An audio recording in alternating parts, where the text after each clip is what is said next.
Bienvenidos de nuevo a Conversaciones Académicas. Bienvenido, profesor Rigoberto. Muchas gracias, James, por la invitación. Hablemos de la lectura. Cuando a mí me preguntan los estudiantes, profe, ¿usted lee mucho? Y yo soy muy honesto, le digo, no, yo no leo mucho. Pues si uno se compara con otros, pues hay gente que lee 8 horas al día, todos los días. Digamos, no todo el que lee mucho necesariamente escribe. Yo podría pensar eso, pero usted está diciendo que es mucho más importante leer, porque es la materia prima si uno va a escribir. No sé si quiera complementar algo de lo que estoy diciendo. Claro, James, hay dos cosas. Hay dos cosas y hablo como en mi experiencia como profesor. Yo desconfío de quienes dicen que leen demasiado. El problema no es leer demasiado. El problema es saber leer, James.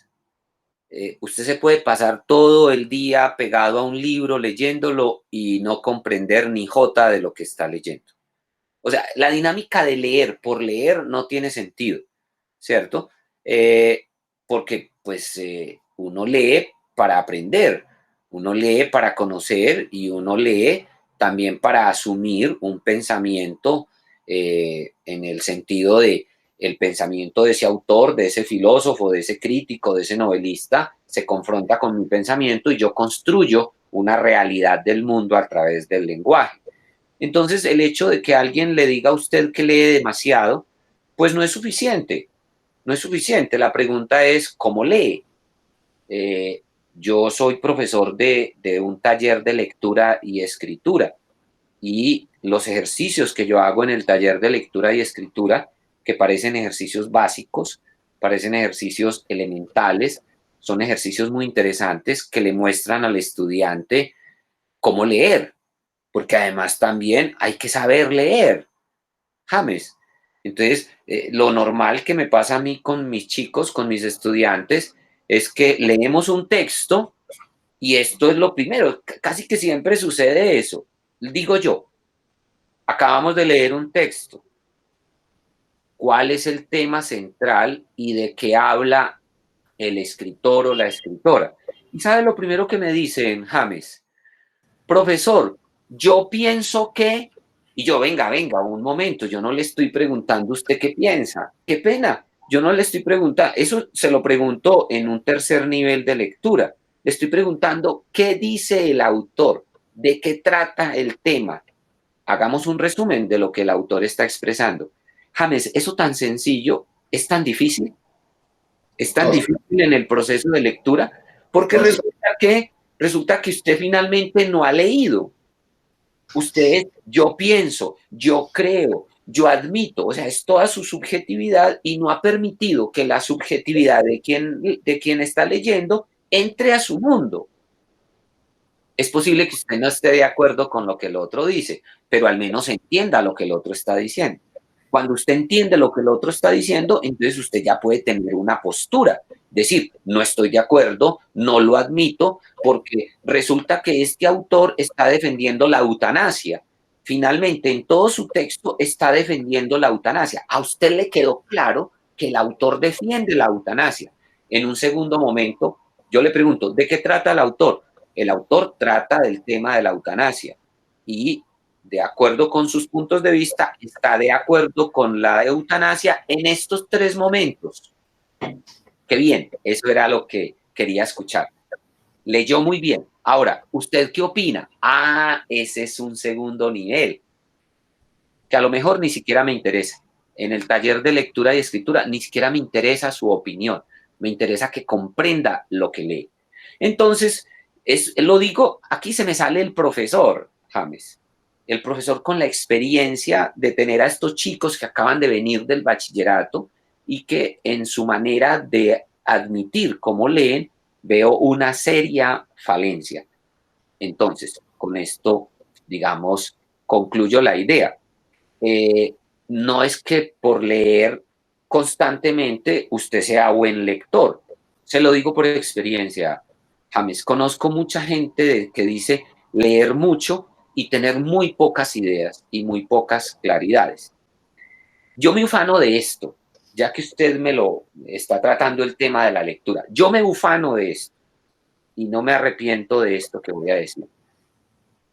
Hay una sentencia de Francisco de Asís que me parece muy bella. Usted la debe conocer. La sentencia dice, deseo poco y lo poco que deseo, lo deseo poco. Esa sentencia a mí me parece, deberíamos tenerla como en todo nuestro horizonte. Deseo poco y lo poco que deseo, lo deseo poco. Creo que se acabaría el capitalismo si todos la practicáramos. Indudablemente. El capitalismo se acabaría. Yo tomo esa frase, esa sentencia, y la condiciono a esto, que es mi principio intelectual. Yo leo poco, pero lo poco que leo, lo leo muy bien.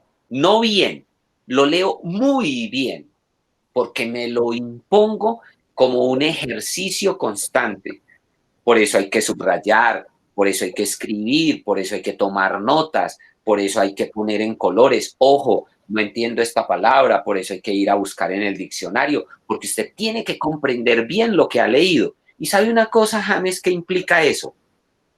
Tiempo, concentración. Usted no puede leer rápido. No. Esos ejercicios que dicen que es que lea rápido y que sacan cursos de lectura rápida. Y pues digamos que sí, si usted es una secretaria que tiene que dar un informe a su jefe, pues está muy bien que haga lectura rápida. Pero si usted es un intelectual, si lo suyo es el pensar, es el reflexionar, pues volvamos a los griegos, ¿cierto? Volvamos a los estoicos, volvamos a la mayéutica, ¿cierto? El tiempo que se daba para el reflexionar, el caminar y reflexionar, el parar y el ponderar. Bueno, eso lo hemos aprendido de los filósofos antiguos. Valdría la pena tenerlo en cuenta como una operación, digamos, intelectual. Se necesita leer, eh, se necesita leer con lentitud. No sé de qué otra manera se puede leer. Vean, yo le voy a decir algo, Rigoberto, con confianza acá. Y comparto lo que usted dice, pero no lo digo por quedar bien con usted, lo digo porque yo siempre he pensado eso. Yo no soy un devorador de libros, yo prefiero leer pocos libros, pero bien leídos, no tener una montonera de libros ahí simplemente por aparentar que tengo muchos libros. Depende de lo que uno lea, es su visión del mundo, y que leer nos hace críticos. Y yo critico eso, porque eso no, para mí no es cierto, es que también depende de lo que uno lea. Depende de lo que uno lea. Por supuesto. Entonces, no necesariamente eso va a implicar que uno sea un pensador crítico, porque también depende del tipo de lectura y de la manera en que uno lea, cómo realmente se va a reflejar eso. Por supuesto. Ahí es muy importante eso que acaba de decir James. ¿Cómo leemos? ¿Y qué leemos? ¿Cómo leemos y qué leemos? ¿Cierto? Esa es como la parte esencial de la pregunta y de si elevamos o no el nivel cultural de la discusión. Por ejemplo, Colombia es un país muy polarizado, es un país, digamos, eh, extremo, es un país muy godo, muy conservador. Quizá todas esas características del país, por supuesto, refuerzan el hecho de los niveles educativos y de los niveles culturales en Colombia. Es muy posible que todo eso se sume a la forma en que nosotros leemos la realidad. Eh, pero pues intentar en ese sentido elevar el nivel como simplemente por una dinámica, digamos, gubernamental o porque llegan más libros a las bibliotecas o porque se escriben más libros, una cosa no condiciona a la otra, James. Es muy difícil. Eh, También soy de los que piensa que cuando se dice que en Colombia se lee poco es porque los libros son muy caros. Tampoco es cierto, James. El whisky también es muy caro, el ron también es muy caro, el aguardiente es muy caro, ¿cierto? Montar en avión es muy caro, ir a Cartagena es muy caro. Entonces, no, porque los libros sean caros, la gente no lee. También es una falacia, porque los libros se piratean. porque los libros se bajan de internet, porque los libros se pueden fotocopiar. Entonces eso tampoco es óbice para pensar que si los libros fueran más baratos, entonces la gente leería más. No, no, porque hay whisky caro, pero también hay whisky barato. Ya. Sábato decía dos cosas que me gusta mucho repetir. Si usted puede evitar escribir y usted puede vivir sin escribir, no escriba. Lo segundo que decía él era, si usted para escribir una novela necesita robar un banco o matar a alguien, hágalo. ¿Cierto? Esas dos sentencias de Sábato a mí me encantan porque finalmente equilibran. Yo una vez fui criticado por mis compañeros, pero yo creo que fue una crítica burlesca conmigo, como irónica conmigo, porque me habían invitado a un taller nacional en unas condiciones muy bonitas, muy confortables. Los invitados a ese taller nacional eran chicos de colegios, de instituciones educativas, chicos muy jóvenes que habían ido a ese taller, como a ese campamento, porque era nacional, después de haber sometido sus textos, sus escritos iniciales a un concurso, y fueron muy animados con la idea de que gracias a sus textos, a la literatura, a sus primeros escritos, pues habían logrado llegar a ese campamento. Y yo iba como un tallerista, como un escritor que tiene una experiencia en escritura y por tanto yo puedo transmitir ese aprendizaje. Y de pronto me dieron la palabra por alguna cosa y me preguntaron qué pensaba del proceso de la escritura y que si tenía algún consejo para dar. Y yo dije, el consejo es que si ustedes dejan de escribir, no va a pasar nada. Pero por favor, no dejen de leer. Es más importante leer que escribir. Claro, se me vinieron encima. ¿Cómo así? A usted lo invitan acá como escritor y usted no anima la escritura. Y yo dije, no, yo animo sobre todo la lectura, porque además es inconcebible un escritor sin lecturas, ¿sí? Es imposible, o sea, es imposible un ebanista sin los instrumentos para acepillar la madera. Es imposible un panadero sin horno, ¿sí, James? Es imposible Nairo Quintana sin la bicicleta. Es decir, para yo poder escribir, tengo que ser lector. ¿Cierto? Si usted no es, yo recuerdo que alguna vez le hice taller a un chico que había escrito, había publicado, no, había escrito, iba a publicar un libro de cuentos. Esos cuentos para mí tenían problemas, serios problemas a nivel sintáctico, a nivel de construcción. Es decir, el crítico literario que habita en mí salió ahí, James, a decirle a ese muchacho, le falta trabajar esto, le falta trabajar esto, le falta trabajar esto.